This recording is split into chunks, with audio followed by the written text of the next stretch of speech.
Hello friends,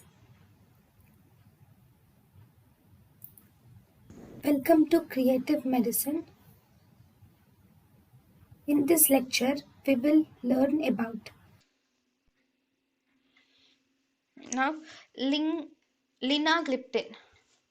Okay, what is linagliptin? Linagliptin is actually a newer orally active inhibitor of dipeptidyl peptidase 4 inhibitors. It is a newer uh, orally active inhibitor of dipeptidyl peptidase 4 inhibitor. So it is actually oral and it is approved for or it is used for type 2 diabetes mellitus.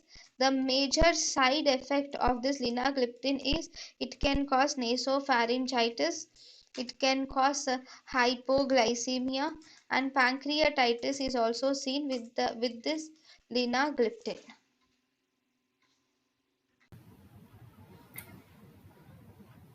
thank you and thank you for watching.